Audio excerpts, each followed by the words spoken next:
Bonsoir à toutes et à tous, bienvenue à la programmation culturelle des Beaux-Arts de Paris. Ce soir, nous recevons Iris Bray pour Le regard féminin. Attention, c'est à l'envers, comme d'habitude, grâce à l'effet miroir. Le regard féminin, une révolution à l'écran, paru aux éditions de l'Olivier. La semaine prochaine, ce sont les vacances et nous recevrons donc le 29 une association, le Barreau des Arts, qui vise à améliorer l'accessibilité à la justice des artistes. Donc ça, ce sera le 29 avril. Mais aujourd'hui, nous avons beaucoup de monde ce soir. Donc aujourd'hui, nous recevons Iris Bray, qui est docteur en études cinématographiques et en littérature de l'Université de New York. Elle enseigne le cinéma sur le campus français de l'Université de Californie. Elle est spécialiste de la question du genre. Elle collabore à de nombreux médias, dont Les Inrocks, Utible, Mediapart, France Culture. Elle est également réalisatrice de documentaires et elle est avec nous ce soir pour Le regard féminin que je remonte. Une révolution à l'écran, paru aux éditions de l'Olivier. Bonsoir Iris Bray. Bonsoir. Euh, Iris Bray, dans votre ouvrage, Ce regard féminin, une révolution à l'écran, en quatrième couverture de cet essai, vous dites « Le regard féminin semble avoir été relégué à une culture souterraine invisible.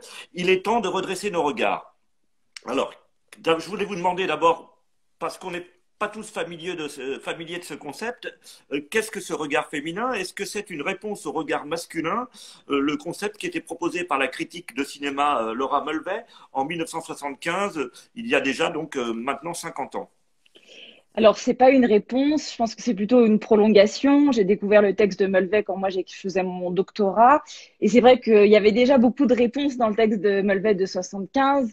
Notamment, elle appelait d'ailleurs à une libération du regard. Mais ce que elle anticipait, c'était qu'elle voulait, à la fin des années 70, elle pensait que le cinéma féministe allait renouveler en fait une grammaire visuelle. Moi, ce que j'essaye de démontrer dans mon livre, c'est qu'en fait, cette grammaire visuelle, elle existe depuis le début du cinéma. Je remonte en fait à 1906 et à Alice Guy, où en Mhm. fait, il y a une grammaire visuelle qui existe en dehors du plaisir pris par l'objectification. Parce que ce que Laura Mulvey démontre dans le regard masculin, son analyse repose en fait sur le cinéma classique hollywoodien des années 50. Elle Mhm. explique que nous, en tant que spectateurs, spectatrices, on s'identifie au regard de la caméra qui se fait le relais du regard du héros qui lui-même prend du plaisir en regardant des femmes comme des objets. Et elle utilise l'appareil psychanalytique, la théorie psychanalytique, pour argumenter voilà cette identification du spectateur en fait au regard du héros. Moi, le regard féminin, pour moi, c'est pas l'inverse du regard masculin, c'est-à-dire ce n'est pas prendre du plaisir en regardant des hommes comme des objets, c'est vraiment en Mhm. fait sortir de ce paradigme de domination et de se dire que le regard féminin peut nous placer à l'intérieur de l'expérience d'une héroïne et qu'on soit dans sa tête, dans son corps, dans ses expériences et que le plaisir peut aussi venir d'une égalité de regard et non plus d'un regard lié à la domination. Mais Iris Bray, ce regard, en quoi est-ce qu'il diffère du voyeurisme classique? C'est- Le regard masculin, en Oui, du fait, voyeurisme. en fait, Laura Mulvey, elle se repose sur les concepts psychanalytiques de voyeurisme et de fétichisme. Et en fait, elle montre comment ces deux concepts en psychanalyse structurent un langage cinématographique. Mhm. Donc, c'est lié, mais la grande différence, c'est que le voyeurisme ne s'applique qu'au corps de femme et pas au corps d'homme. Et c'est là où ça devient un regard genré, c'est que le voyeurisme ne s'applique en fait que du regard des hommes sur les femmes et pas l'inverse, dans le texte de Mulvey. Et vous dites, je citais votre quatrième de couverture, vous dites, vous utilisez le verbe sembler, vous avez encore des doutes? Alors, non, j'ai pas des doutes sur le fait que le regard féminin soit un regard de la contre-culture et qu'il soit souterrain. Cependant, je pense que dans certains milieux, notamment les milieux féministes, les milieux politisés, les milieux lesbiens, il y a une autre culture cinématographique et une autre circulation des œuvres d'art. Et donc, je veux dire, Adrienne Rich, en 1980, elle disait déjà, ce qui nous a été dissimulé, c'est la joie, le courage, la communauté, tout autant que la honte, la trahison de soi et la douleur. Et en fait, pour moi, c'est ça, c'est-à-dire que tout ça nous a été dissimulé, mais ça existe, et dans certaines communautés, plus que d'autres. Hmm. Mais euh, la prise du contrôle du regard cinématographique, c'est pour vous un outil majeur du pouvoir, mais là je parle plus globalement. C'est aussi un outil que vous analysez en dehors Bah, du cinéma, que vous pourriez utiliser dans le documentaire ou sur d'autres supports? moi, dans mon livre, Le regard féminin, je m'intéresse qu'aux films de fiction. Donc, je parle pas du tout des films documentaires. Est-ce que je pense que ça peut être un outil majeur de pouvoir? Oui, dans le sens où les images, que ce soit au cinéma, mais toutes les autres, elles forment un imaginaire. Et donc, la formation de cet imaginaire, évidemment que ça peut être un outil de pouvoir très, très puissant. Mhm. Et vous vous attardez beaucoup sur le regard, dans votre essai, et peut-être moins donc au regard qui est lié à la prise d'image par la caméra, au montage, et vous attardez un peu moins sur le scénario. Est-ce que Mm. il y Ouais. avait quelque chose de très étonnant, par exemple, dans les années, moi je suis plus âgé que vous, Iris, et vrai, et quand je regardais les films dans les années 60, 70, il y avait quelque chose de très étonnant, c'est-à-dire que par exemple, Humphrey Bogart, enfin tous ces héros que je voyais des années 50, ils, ils embrassaient toujours les filles contre leur gré, mais finalement les filles étaient consentantes et donc Ben, on avait toujours l'impression que on pouvait forcer une fille à vous embrasser, qu'au final elle serait consentante. Donc est-ce que c'est pas davantage lié au scénario peut-être que à la façon dont la caméra se pose sur les personnages? Alors, il y a plusieurs choses dans ce que vous décrivez. En fait, ça s'appelle la culture du viol, c'est-à-dire que du coup, on pense que les filles disent oui alors qu'en fait elles disent non et qu'il y a donc une grande confusion. Alors qu'en fait, ce que vous êtes en train de regarder, si une fille dit non, c'est une agression sexuelle. Mhm. Sauf que visuellement, on ne vous le traduit pas comme ça. Et peut-être dans le scénario non plus. D'où cette confusion autour des agressions sexuelles. Mais moi, j'ai décidé de m'interroger en fait vraiment sur la mise en scène plus que sur le scénario parce que ce qui m'intéresse, c'est pas de faire une analyse de texte ou une analyse sociologique, c'est vraiment de regarder les codes visuels et comment ces codes visuels nous transmettent une idée. Donc vous, Mhm. quand vous regardez un film où une fille se dit qu'elle n'a pas envie de se faire embrasser et qu'elle se fait embrasser Et et que Humphrey c'est Bogart peut toujours l'embrasser, ça marche toujours. voilà, et ben nous, visuellement, ce qu'on apprend, c'est que la domination, c'est quelque chose d'érotique. Et mon livre, c'est de dire, en fait, ben, il y a d'autres manières de filmer l'érotisme, et il y a d'autres manières de filmer les sexualités, et aussi, qu'est-ce que ça donne quand on se met du point de vue du personnage féminin? Parce que le problème de tous ces grands classiques, c'est qu'on est du point de Oui, vue du héros, qui peut-être oui. lui prend beaucoup de plaisir en embrassant quelqu'un de force, mais nous, de notre point de vue, du point de vue de l'héroïne, c'est peut-être une toute autre histoire qui se raconte. Et donc, moi, ce qui m'intéresse, bah, c'est les films qui montrent cet autre point de vue. Et donc, vous avez fait un travail de recherche sur le cinéma. Est-ce que vous avez fait un travail du même ordre sur les arts visuels, sur les images fixes, vous voyez, toute la peinture classique ou la photographie? Est-ce que c'est un travail que vous avez l'intention de mener ou vous préférez vous concentrer, puisque vous êtes une spécialiste sur ce domaine? Non, j'aimerais bien que d'autres s'en chargent. Moi, c'est vrai que je viens vraiment du cinéma et c'est ma formation universitaire, donc je me sens pas du tout apte à analyser d'autres œuvres que ce qui est dans mon cursus. Mais il me semble que quand même, cette question-là, elle est partout. Enfin, je me souviens de Laure Murad dans son livre, elle citait Régis Michel, donc le conservateur en chef au musée du Louvre, et lui disait, je le cite, l'obsession sexuelle de l'art occidental, c'est le viol. On dira sans doute que l'on exagère, à tort, c'est que l'habitude nous rend aveugles. Donc je me rends bien compte que, en fait, moi, ce que j'analyse au cinéma, c'est présent aussi ailleurs. Oui, il suffit d'aller à Orsay pour voir que bon qu'il y a beaucoup d'excès du genre. Mais quand dans votre parcours et vos études cinématographiques, vous avez pris conscience de cette violence, c'est quelque chose qui s'est passé très tôt ou quelque chose que vous avez développé a posteriori, ou c'est quelque chose qui vous intriguait dans les films que vous voyez sans pouvoir mettre de nom sur le sujet ou Non, comment ça s'est passé? ouais, c'est arrivé en fait très très tardivement. Je dirais vraiment dans mes dernières études doctorales, en fait. Moi, mon corpus, en fait, j'avais un vrai problème, c'est-à-dire que dans mon corpus, j'avais des films de Desplechin, de Christophe Honoré, en fait, des cinéastes que j'aimais beaucoup, mais j'avais l'impression que il y avait la manière dont ils filmaient, en tout cas leurs héroïnes, était profondément misogyne, et je n'arrivais pas en fait à réconcilier ça en moi. c'est-à-dire que d'aimer des films qui montraient une mise en scène misogyne. Et donc, je dirais que oui, c'est plutôt tardivement. Et après, j'ai lu le texte de Laura Mulvey et j'ai eu un choc en fait. Et j'ai aussi lu un texte de Geneviève Cellier sur la nouvelle vague, qui était encore une autre approche qui s'appelait la nouvelle vague au masculin singulier. Et c'était quelque chose en fait qui m'a frappée parce que moi j'ai été bercée par les films de la nouvelle vague et je me suis rendu compte que j'avais appris à aimer avec ces films et que du coup j'avais appris à aimer de cette façon-là et que les quelques films qui faisaient partie en fait de ma cinéphilie et peut-être même de mes études qui étaient féministes, bah, c'était vraiment une minuscule flaque dans un océan de male gaze.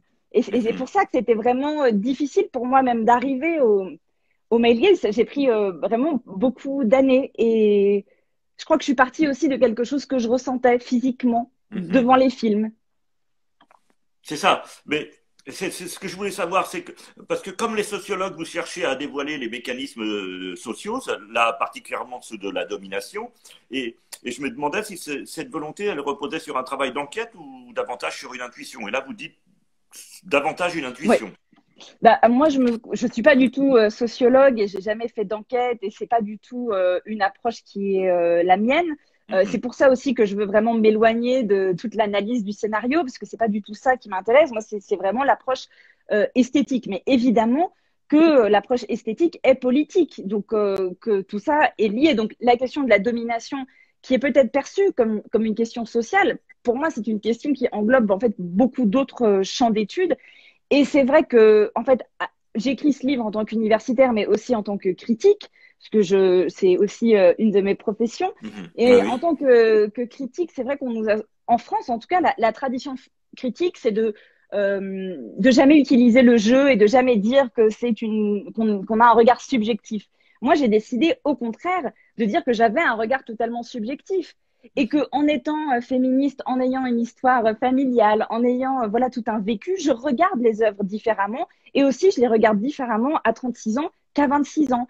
Et pour moi, ça, c'est enrichissant de pouvoir dire qu'on voit une œuvre différemment et que nous-mêmes, on modifie notre rapport à l'art. Je pense pas que c'est du révisionnisme. Au contraire, je pense que c'est juste assez excitant de dire qu'on peut regarder les choses différemment dans notre vie. Parce que oui, ça a suscité beaucoup de conflits, votre ouvrage. Voilà, beaucoup de critiques qui sont d'ailleurs souvent masculins s'en sont pris à votre regard en disant que plus rien n'était permis, qu'il fallait qu'on allait donc écarter des cinéastes majeurs parce qu'ils avaient des positions du regard que vous ne jugeriez pas correctes et qu'il faudrait Ouais. donc écarté pour ces raisons et donc on allait mettre au panier toute une série de chefs-d'œuvre. Oui, alors C'est une critique que vous entendez beaucoup, j'imagine. oui, enfin, ce qui est quand même totalement ironique, puisqu'il n'est jamais question de ça dans mon ouvrage, donc je pense qu'ils n'ont pas lu le livre, puisqu'à aucun moment je dis de brûler toute la nouvelle vague ou de ne Tout à plus fait. regarder Oui, oui. ces œuvres. Moi, j'explique qu'il y a d'autres œuvres qui n'ont pas atteint le statut de chef-d'œuvre pour plusieurs raisons, et des raisons systémiques qui sont liées au fait que la plupart des œuvres que je cite sont faites par des femmes, et que les femmes sont historiquement effacées de l'histoire de l'art. Donc, la question, c'est pas d'effacer voilà, les œuvres d'hommes qui nous montrent une vision de la femme. La question, c'est même pas de. Enfin, moi, j'ai aucun problème en fait avec le male gaze et à prendre du plaisir à regarder à travers ce regard-là. Ce qui me pose question, c'est son omniprésence et le fait qu'on n'ait pas une multiplication des regards et des expériences et que le regard féminin qui lui essaye de valoriser les expériences qui sont liées au corps féminin, comme corps biologique, comme corps social, comme corps collectif, elle, ces films-là, ces œuvres-là sont effacées de l'histoire. Et quelle place a joué donc vous divisez votre ouvrage en plusieurs chapitres. Il y a un chapitre qui est consacré à la jouissance, un autre au viol. Et donc le viol prend une place relativement importante avec des exemples qui nous ont beaucoup marqués, hein, surtout avec la série consacrée à la Servante écarlate, où on Ouais. voyait, c'est une des premières fois, de mon point de vue, on voyait le viol d'une façon très différente de celui, par exemple, qu'on avait pu voir dans Game of Thrones. Et qui avait été déjà beaucoup critiqué, puisqu'il y avait eu de nombreuses scènes de viol dans ce film. Et donc, quelle place a joué la représentation cinématographique du viol dans la construction de votre ouvrage, Le regard féminin, et comment vous l'avez articulé? En fait, j'ai écrit un ouvrage précédent qui s'appelait Sex and the Series, où j'analysais les représentations des sexualités féminines dans les séries télé américaines, donc c'était assez spécifique. Et il me semblait déjà en écrivant cet ouvrage qu'il se passait quelque chose autour de la question du viol. Et en fait, le regard féminin, ça a été vraiment l'occasion de se replonger dans une filmographie et de lire aussi des ouvrages très importants comme Watching Rape, où en gros, on sait que depuis l'histoire, le début de l'histoire du cinéma et du cinéma américain, le viol est omniprésent, même majoritairement montré à travers ce regard masculin. Et c'est quelque chose qui, moi, m'interroge beaucoup parce que, comme vous le disiez au début, les agressions sexuelles, on a du mal à les reconnaître parce qu'elles sont toujours soit érotisées, soit montrées Tout à fait. de manière, enfin, que d'une certaine manière, selon certains stéréotypes, donc un homme qu'on ne connaît pas dans la rue tard le soir. Or, on sait socialement, là, pour le coup, que c'est très rarement le cas. Et d'ailleurs, ce qui m'avait euh, marqué dans une des victimes de Polanski, Samantha Gamer, a dit dans une interview au Guardian que elle-même ne savait pas que ce qui s'était passé entre elle et Polanski était une agression sexuelle parce que pour elle, pour qu'il y ait viol, il fallait forcément qu'il y ait violence, violence physique. Donc ça veut dire que dans un imaginaire commun social, on associe le viol à certains mouvements, à certains mots, à certaines situations, et que c'est tout cet imaginaire-là qu'il faut déconstruire pour comprendre que les violences féminines, elles se déclinent de plusieurs manières et qu'elles arrivent et qu'elles existent de plusieurs manières et pas que d'une seule façon. Et est-ce que vous pouvez nous donner des exemples? Donc, là, on a parlé des séries. Est-ce qu'il y a des moments cinématographiques qui sont très importants pour vous et qui pourraient jouer le rôle de catalyseur si le public voulait aller chercher ces scènes ou les regarder différemment? Oh ben, je veux dire, il y en a plein. Enfin, je pense que Thelma et Louise, qui est devenu un film culte, qui est réalisé par Ridley Scott, hein, ce qui montre que les hommes aussi peuvent générer du regard féminin, euh, montre très bien une tentative de viol du point de vue en fait des héroïnes et la peur qui les traverse et ce qui se passe physiquement dans le corps. Donc oui, il y a, dans l'histoire du cinéma, les agressions sexuelles, elles ont été représentées du point de vue féminin depuis toujours. Mais c'est juste que la majorité reste quand même du regard masculin. Et je pense que quand vous citez Game of Thrones, je pense que oui, là, on est vraiment dans un cas emblématique parce que c'est une des séries les plus vues au monde et qui a plusieurs scènes d'agression et de viol qui sont montrées du point de vue masculin et qui érotisent en fait ces agressions-là. Et ça, pour moi, vous voyez, le problème, c'est pas que ça existe, c'est que là, pour moi, il y a une responsabilité de la part des créateurs de comprendre ce qu'ils sont en train de faire. Et quand eux-mêmes sont interviewés sur cette question-là, ils répondent qu'ils ne savent pas si c'est une scène de viol ou pas. Ils disent que bah, ça commence comme une scène de viol, mais à la fin, c'en est plus une. Cette confusion-là, dans l'esprit des personnes qui écrivent et qui réalisent, pour moi, est grave. Et que eux, ils ont une responsabilité aujourd'hui de se renseigner sur bah, une femme qui dit non et qui est pénétrée contre sa volonté. Ça s'appelle un viol. C'est pas très compliqué. Je pense qu'il suffit d'ouvrir Wikipédia pour comprendre en fait la différence entre un acte consenti et un viol. Ça me met en colère. Et Iris Bray, donc vous dialoguez, j'imagine, avec vos collègues universitaires sur le sujet. Vous avez eu des retours des critiques qui étaient assez violents, on l'a déjà évoqué. Comment ça se passe? Vous dialoguez sur le sujet avec les cinéastes? Est-ce que c'est quelque chose est-ce que vous fréquentez les cinéastes ou est-ce que vous restez d'un point de vue théorique? Je sais que vous faites vous-même du documentaire, vous avez peut-être l'occasion de dialoguer avec eux. Ouais. Et comment réagissent-ils à un ouvrage comme le vôtre? Bah, je pense que c'est très mitigé. Et je pense que évidemment, il y a des personnes qui se sentent attaquées et il y a des personnes qui, je pense, se reconnaissent plus dans le livre. Donc, Et ce serait une question de génération ou pas? non, Peut-être que je pense non. pas. Est-ce que les jeunes cinéastes, à votre avis, sont davantage sensibilisés, comme on voit aux Beaux-Arts, là où je travaille, là où je côtoie les étudiants artistes, et je vois que beaucoup quand même sont sensibles à davantage à ces formes. C'est eux qui Ouais. d'ailleurs m'avaient parlé de votre ouvrage, et donc c'est comme ça que le contact s'est fait parce que est-ce qu'il y a en tout cas un impact générationnel? Bah, je les remercie.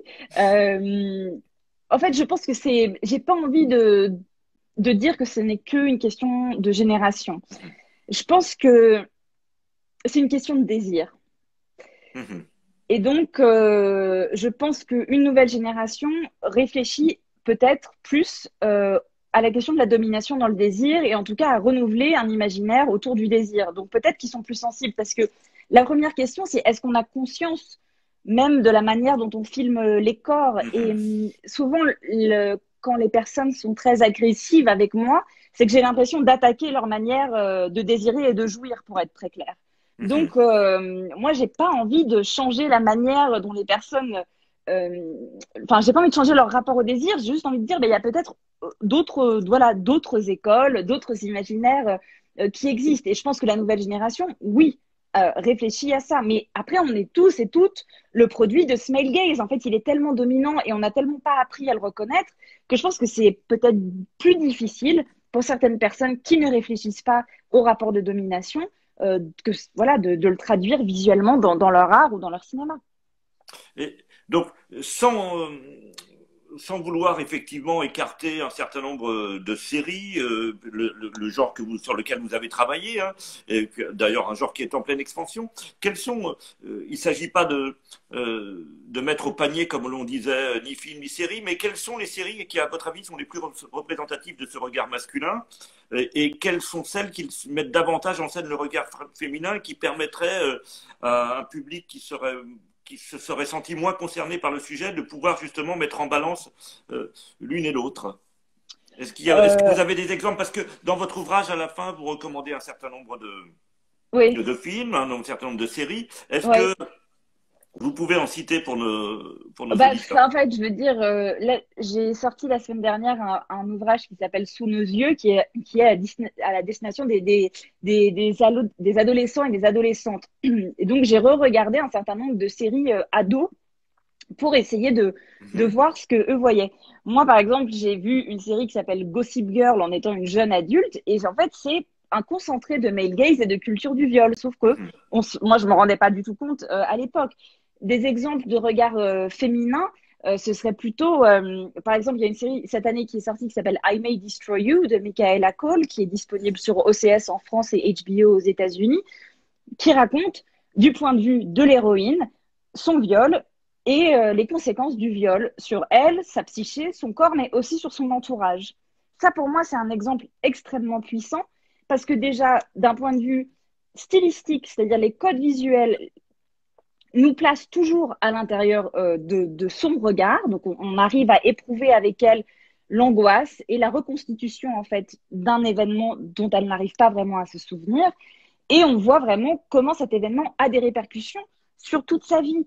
Et contrairement à Game of Thrones, où les héroïnes violées se relèvent et commencent à sourire quelques secondes après. Donc voilà, Mhm. c'est vraiment deux régimes d'images.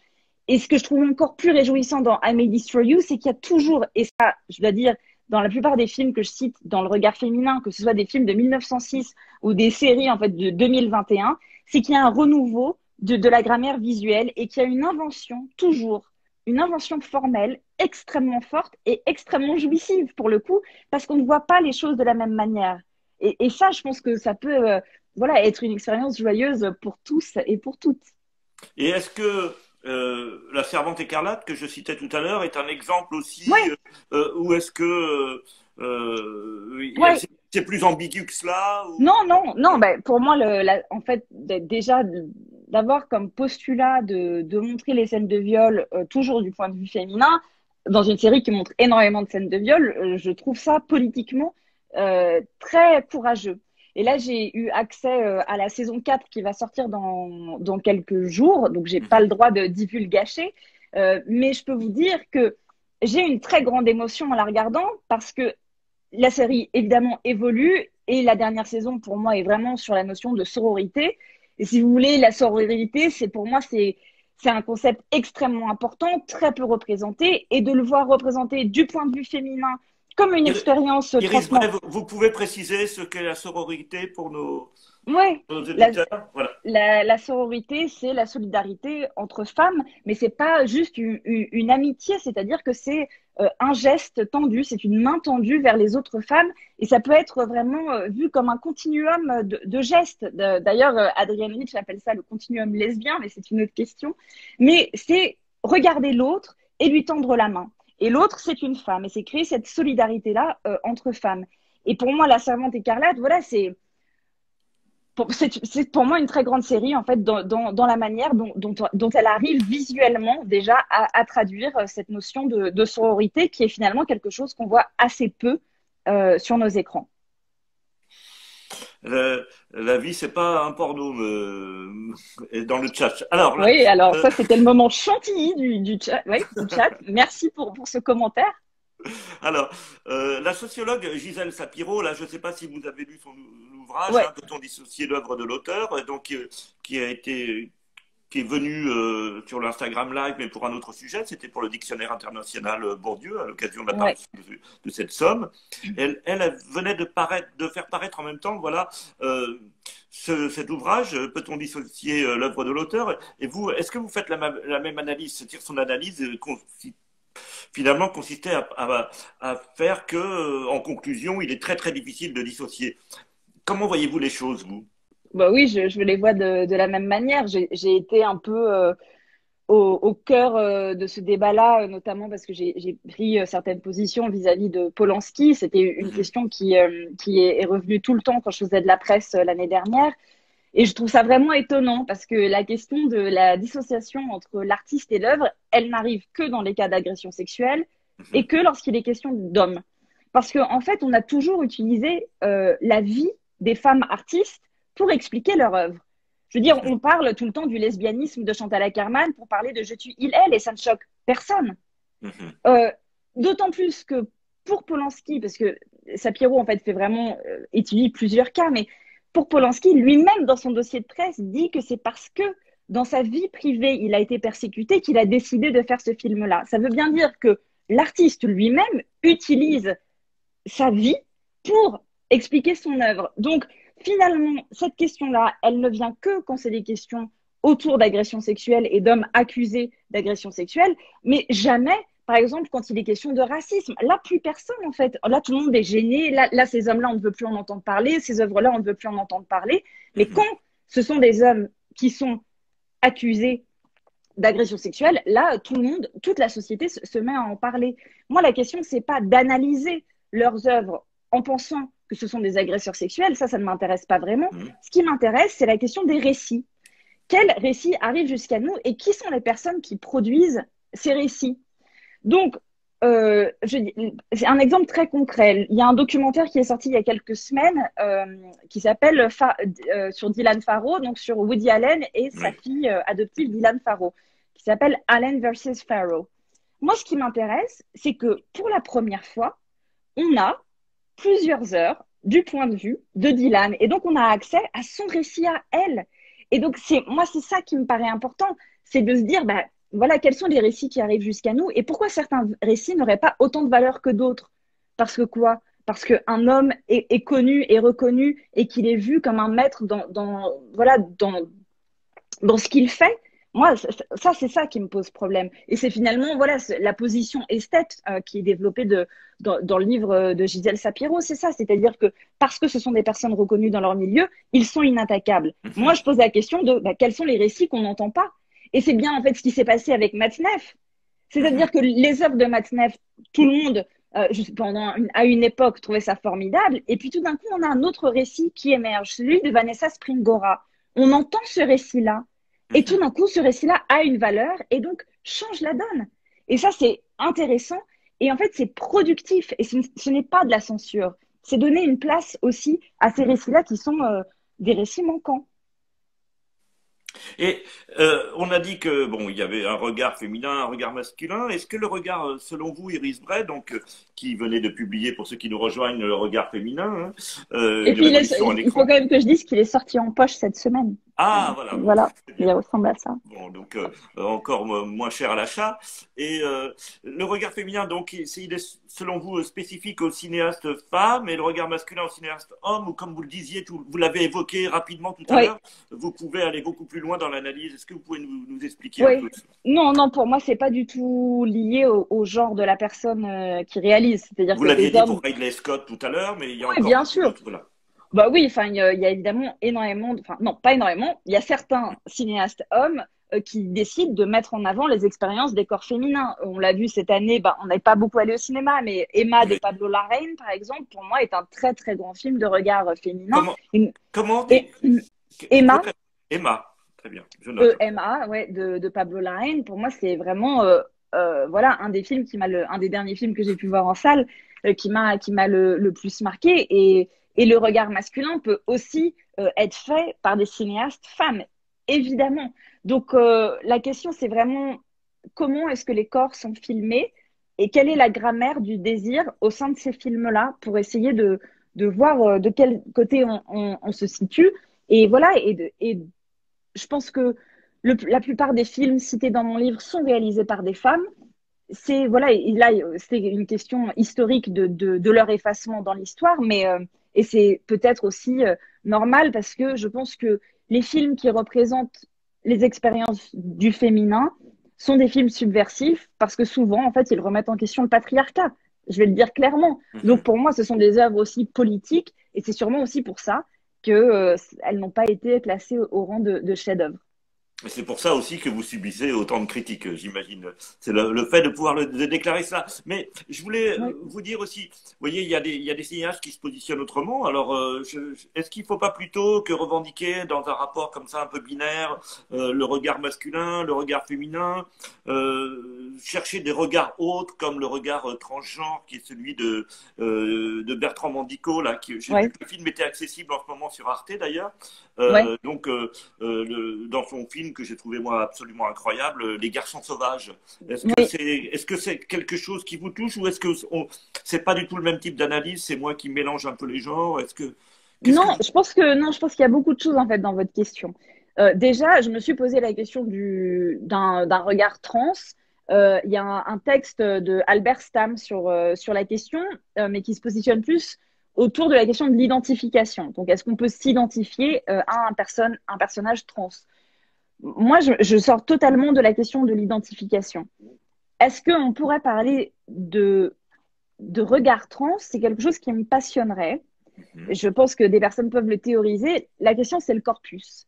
Combien d'œuvres nous proposent d'être dans le regard d'un personnage trans et de ne pas le regarder comme un objet qu'on va sexualiser, qu'on va fétichiser et en fait reproduire un regard masculin sur un Mhm. corps trans parce que c'est ça la Oui, c'est question. ça. On peut Donc toujours en fait, objectiver. Oui. oui, Oui. donc évidemment, il y a des œuvres, mais c'est tellement un corpus mince, malheureusement, et ça raconte quelque chose, que c'est difficile de théoriser à partir de seulement quelques exemples. Et sur la question de pourquoi est-ce que j'ai choisi le terme féminin, et du coup peut-être que je rentre trop dans une binarité de genre, il y a plusieurs raisons. Pour moi, c'est extrêmement important que les questions qui sont liées au corps féminin, mais donc ça veut dire le corps des femmes cis, mais le corps aussi des femmes trans. Pour moi, je ne fais pas de différence, mais les expériences qui sont liées au corps féminin ne sont pas valorisées au cinéma et dans nos représentations.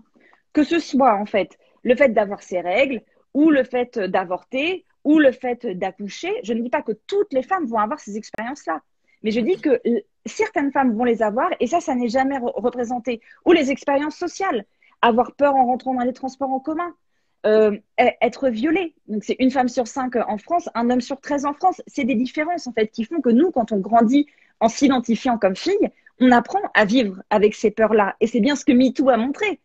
C'est que c'était une expérience de corps collectif en fait. Et je reprends en fait, quand je dis corps collectif, en fait, je l'emprunte à la philosophe Geneviève Fraisse qui a bien expliqué que MeToo, c'est pas une addition en fait de corps, mais c'est les corps qui parlent une seule langue, qui est celle de la dénonciation de l'usage de leur corps sexué par les hommes. Donc ça, c'est un corps collectif. Et pour moi, le regard féminin, c'est aussi voilà, mettre en valeur ces corps collectifs. Et donc là, j'évoquais Bertrand Mandico. Il y a une série en ce moment qui s'appelle C'est bien trouble, c'est bien ça, avec deux couples, une série qui est faite d'épisodes de 8 minutes. Je ne sais pas si vous connaissez le... Ah, sur Arte, Oui, je crois, c'est ça, oui. qui s'appelle Fluide. Fluide, voilà, c'est ça, pas trouble. Trouble, Ouais. c'est une revue d'art contemporain, excusez-moi. Euh, Fluide. bah, Est-ce que ça, c'est l'exemple de, justement, du fait que le regard peut on subjectivise chaque individu. Qu'est-ce que vous pensez de cette série qui est... ouais. Bah, j'en ai regardé que quelques épisodes, donc j'ai pas regardé en entier. Euh, pour moi, on n'est pas du tout dans un renouveau formel. On est Mhm. sur un questionnement autour de l'orientation sexuelle, ce D'accord. qui est encore vraiment Un autre sujet. très différent et qui est un autre sujet et qui, pour moi, en fait, non, pour moi, c'est pas du tout du regard féminin cette série, parce qu'on est vraiment sur deux hommes qui sont meilleurs copains un peu losers. Mhm. Et la petite amie d'un des deux hommes lui dit qu'elle aimerait avoir une expérience sexuelle avec une femme. Donc voilà, ça s'appelle fluide. C'est sur la, voilà, peut-être la question de est-ce qu'on peut être fluide dans nos orientations sexuelles. Mhm. Mais pour moi, en fait, je n'arrive pas du tout à ressentir ce que cette héroïne traverse comme cheminement et comme questionnement. Et là, il y a une question sur le film de Paul Verhoeven, qui Oui, est, qui est Elle, qui est là, est un film très étrange, hein, qui oui, était très perturbant pour moi quand je l'ai vu. Un film que je dois revoir absolument parce que le oui. sujet, déjà, Ben, la violence des scènes, enfin, tout est, oui, alors, est très ambigu, comme tout souvent chez Paul Verhoeven. Est-ce que, oui, ben voilà, j'analyse ce film-là enfin, je passe plusieurs pages en fait d'analyse oui, oui. sur sur ce film. Et je sais qu'il y a beaucoup de féministes qui ne vont pas dans mon sens, parce que pour moi, c'est du regard féminin. Si on analyse de manière formelle les scènes de viol, elles sont toujours représentées du point de vue de l'héroïne ou à travers le regard du chat ou de la Mhm. chatte, mais qui est donc un regard d'animal et donc un regard neutre. Donc à aucun moment, Verhoeven n'érotise le viol ou montre le corps, donc je me souviens plus du nom du personnage d'Isabelle Huppert, mais on va dire voilà, le personnage du père n'est jamais en fait regardé comme un objet. Et on est en fait dans son regard, dans sa subjectivité, on est aussi dans ses flashbacks, on est aussi dans ses fantasmes. Donc Mhm. pour moi, on est complètement dans du regard féminin, même si on regardait juste le scénario, évidemment que c'est très compliqué, puisque qu'est-ce que ce film raconte? Ce film raconte une femme qui est violée, qui va tomber amoureuse de son violeur. Est-ce que ça, c'est une réalité sociologique? Non, Mhm. absolument pas. Mais la question de l'art, c'est pas de refléter juste une réalité sociale ou sociologique, c'est Mhm. d'inventer formellement quelque chose. Et pour moi, Verhoeven, il reste du point de vue féminin, même si, voilà, même si ça ne montre pas la réalité des viols. Même si le scénario peut effectivement poser Ouais, problème. Voilà, bien bien sûr. sûr que ça peut poser problème ce scénario, Mhm. évidemment. Mais c'est bien pour ça que moi, je veux faire la différence. Mon travail, enfin, en tout cas Tout pour à moi, c'est fait. d'analyser la mise en scène.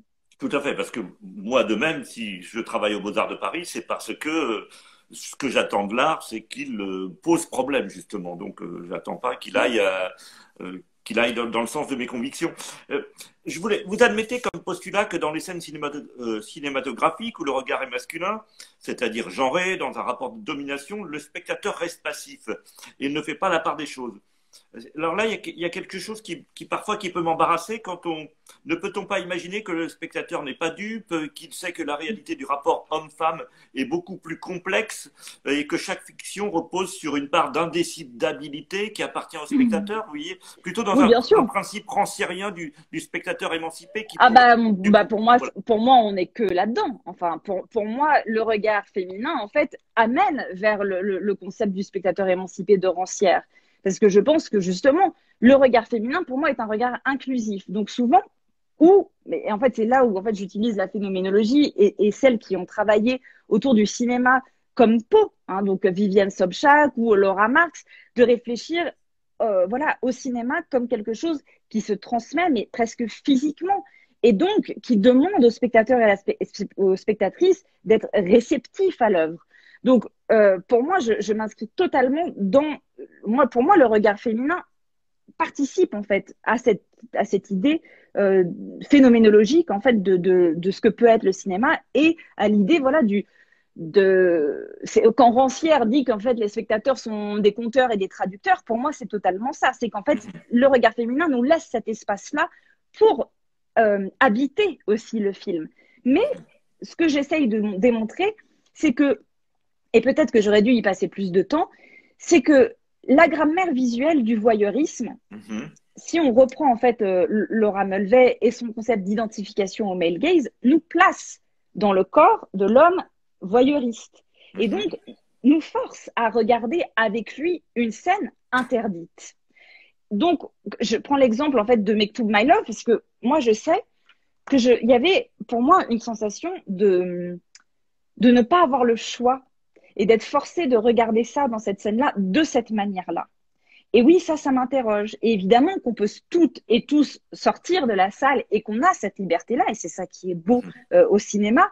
Mais je pense qu'il y a cette sensation de prise d'otage qui peut arriver à cause de la mise en scène, qui parfois, de manière, enfin, c'est fait exprès, c'est-à-dire que c'est là pour nous opprimer. Et c'est ce qu'il fait d'ailleurs dans le dernier opus, où pendant plusieurs heures, on est dans la même boîte de nuit, avec le même son, avec les mêmes codes visuels de gros plans sur des fesses, sur des seins. Ça produit quelque chose, cette accumulation de voyeurisme, pour moi, politiquement, qu'est-ce que cette mise en scène veut dire? C'est une mise en scène qui veut nous rendre captifs et captives. Et donc, oui, et dans cette mise en scène, justement, il n'y a pas quelque chose qui est déclaré, mais finalement d'une façon tellement forte que, par inversion, on peut comprendre ce que c'est que le regard masculin et est-ce que ce type de film, justement, n'est pas intéressant dans la manière d'où il impossibilise le fait de ne pas s'en apercevoir. Vous voyez Bien sûr, c'est ça qui m'intéresse beaucoup, en fait. Et c'est ça, en fait, qui m'intéresse le plus chez Keshish. C'est-à-dire que c'est tellement présent et c'est tellement omniprésent que c'est comme, voilà, on ne peut pas y échapper. Pourtant, quand on regarde la réception critique du film à Cannes, personne n'en parle. En France, personne n'en parle. Donc, ça veut dire qu'à aucun moment, c'est conscientisé de la part des critiques, peut-être des spectateurs et des spectatrices. Moi, je m'intéresse à la réception critique d'un film. Ça n'est jamais écrit. Donc, dans la critique cinéphile que je regarde, voilà, des personnes qui sont critiques cinéma. Donc, ça m'interroge. Moi, ce que je trouve beaucoup plus finalement compliqué, c'est quand il y a du male gaze qui est un peu saupoudré par-ci, par-là, et qu'on ne s'en rend même pas compte, et que finalement, ça fait tellement partie d'un imaginaire commun et collectif que c'est insidieux. Au moins, Keshish, c'est devant nos yeux. Mais même quand c'est devant nos yeux, les critiques ne s'en emparent pas. Et donc ça me questionne. Pourquoi est-ce que... Voilà. Oui, et dans le corpus d'analyse que vous avez fait du film de Keshish, qui a fait quand même un moment, je ne sais plus à quel moment le conflit est apparu, c'est-à-dire qu'il me semble effectivement que le film est sorti sans problème, et puis ensuite il y a eu comme un certain nombre de chroniques qui ont fait que le scandale est arrivé et qu'il a été et que Keshish voilà. Non, comment ça s'est passé, dites-nous. Ce qui s'est passé, c'est que son film a été montré en projection presse à Cannes à plus de minuit et demi, il me semble. Donc, on a été tous, voilà. Et le scandale est venu parce qu'une des comédiennes, qui s'appelle Ophélie Beau, pendant la projection du film, a découvert une scène de cunnilingus en extrême gros plan qui dure, je crois, une douzaine de minutes. Et elle ne savait pas que ça allait être montré de cette manière-là. Et elle est sortie de la salle. Voilà, donc je pense, je ne sais pas je ne sais pas où ça en est juridiquement, mais voilà, le scandale n'est pas venu de la critique qui a d'ailleurs encensé Keshish. Mais c'est pas enfin, en fait, j'ai rien contre Keshish, quoi, quelque part. En plus, il y a certains de ces films qui m'ont marqué, qui ont été importants. C'est juste que de ne pas pouvoir parler du regard masculin de Keshish, ça m'interroge. Et donc, est-ce qu'il y a des films qui pourraient, d'une certaine manière, éduquer notre regard? Est-ce que vous en recommandez un certain nombre? Est-ce que vous pourriez nous donner quelques exemples, puisque tout le monde n'a pas l'ouvrage, même s'il vient de sortir en poche? Et donc, est-ce qu'il y a des films qui sont pour vous exemplaires Non. Non, il n'y a pas d'exemplarité. Non, parce que en fait, non, parce que ça me dérange en fait un peu, c'est que pour moi, le regard féminin, il n'a pas de but à éduquer enfin, pour moi, c'est pas, il n'y a pas de bons films ou de mauvais films, de films qui cochent. Votre livre n'a pas de vocation pédagogique d'une certaine manière. Il a une volonté de Ouais, dévoilement, de voilà, dévoilement, mais voilà. exactement. D'accord.